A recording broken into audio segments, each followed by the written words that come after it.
அனைவருக்கும் வணக்கம். கடந்த 17ஆம் தேதி திமுக ஐடி வந்து அவங்களோட அஃபிஷியல் ட்விட்டர் பேஜில் எங்கள் கழக பொதுச் செயலாளர், தமிழ்நாடு முன்னாள் முதலமைச்சர், இன்றைய சட்டமன்ற எதிர்க்கட்சி தலைவர் அவர்களை ரொம்பவும் நாகரிகமற்ற முறையில் விமர்சித்து ஒரு பொய்யான குற்றச்சாட்டை வச்சு ஒரு போஸ்ட் போட்டிருக்காங்க.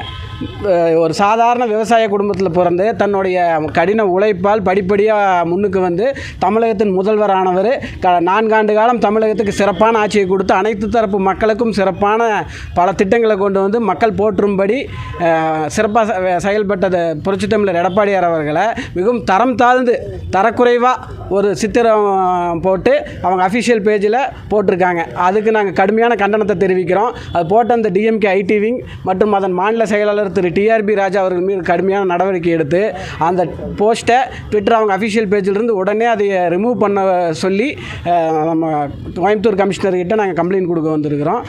இது என்னன்னா, இவங்களோட ஆட்சியில் பல பிரச்சனைகள் இருக்குது. சட்டம் ஒழுங்கு சீர்கேடு, எங்கே பார்த்தாலும் கொலை கொள்ளை போதைப் பொருள் அப்படி இப்படின்னு அதெல்லாத்தையும் மறைக்கிறதுக்கு மக்கள் எல்லாருமே இந்த தடவை ஒரு தீர்க்கமான முடிவு எடுத்துட்டாங்க. புரட்சித் தமிழர் எடப்பாடியார் தலைமையிலான ஆட்சி 2026 அமையப்போவது உறுதி. அதை கண்டு பயந்து இந்த விடியா திமுக அரசு அவரை அருவருக்கத்தக்க வகையில் இப்படி ஒரு போஸ்ட்டை போட்டிருக்காங்க. இது எங்களோட கடுமையான கண்டனத்தை தெரிவிச்சுக்கிறோம். இருக்குங்க அந்த போஸ்ட்டு, அது வேணாங்க, அது காமிக்கிற மாதிரியே இல்லை, ரொம்ப அருவருக்கத்தக்க தகையில் போட்டிருக்காங்க. கம்ப்ளைண்ட் காப்பி காமிச்சிட்டோம். அதில் நாங்கள் அந்த கம்ப்ளைண்ட் காப்பியில் கமிஷனருக்கு அட்ரஸ் பண்ணியிருக்கோம். அதில் அந்த யூஆர்எல் அந்த லிங்க்கோட அந்த ஸ்க்ரீன்ஷாட்டோட எடுத்து நாங்கள் இப்போ கம்ப்ளைண்ட் கொடுக்க போகிறோம்.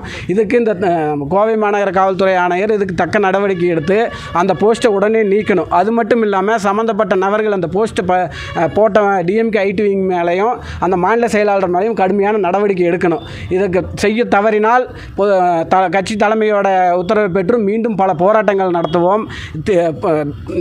ஒரு விமர்சனத்தை நாகரிகமான முறையில் கொடுங்க. எதாக இருந்தாலும் விமர்சனமாக இருக்கணுமே ஒட்டி தனி மனித தாக்குதலாக இருக்கக்கூடாது. இந்த டிஎம்கே ஐடி விங் எப்போ இதுவே தான் பண்ணிகிட்டு இருக்காங்க. இந்த முறை நாங்கள் இதை விட போகிறதில்ல. கடுமையாக நாங்கள் இது போராட போகிறோம். அதனால் எங்களோட ஆட்சி அமைய போகிறது உறுதிங்கிறத தெரிஞ்சு இதை எப்படி திசை திருப்புறதுன்னு அவங்களுக்கு தெரியல. அதனால் இந்த மாதிரி அவங்களோட ஏமாற்றத்தை வெளிப்படுத்த முடியாமல் இந்த மாதிரி தவறான முறையில் எல்லாம் தெரிச்சு கொடுத்துட்டு இருக்காங்க. கீழடி அகழாய்வை பற்றி தான் போட்டிருக்காங்க. கீழடி அகழாய்வு எங்கள் புரட்சித் தமிழர் எடப்பாடியார் முதலமைச்சர் இருந்த காலத்தில் தான் தொடங்கப்பட்டது. அதுக்கு நிதி ஒதுக்கி அனைத்தும் செய்யப்பட்டதே எங்கள் எடப்பாடியார் ஆட்சி காலத்தில் தான். அதைய மக்களுக்கு திசை திருப்பி இவங்க தான் எதுவும் கீழடியை கொண்டு வந்த மாதிரியும் நாங்கள் எதுவும் பண்ணாத மாதிரியும் மக்களுக்கு ஒரு பொய்யான தகவலை பரப்புறதுக்கு இந்த மாதிரி பண்ணிட்டு அதுவும் மிகவும் அருவருக்கத்தக்க வகையில் ஒரு போஸ்ட்டை போட்டிருக்காங்க. அதை கண்டிப்பாக நீக்கி ஆகணும். அதுக்கு இந்த தமிழக காவல்துறை கண்டிப்பாக அதுக்கு நடவடிக்கை எடுத்தே ஆகணும் என்பதை கூறிக்கொள்கிறேன்.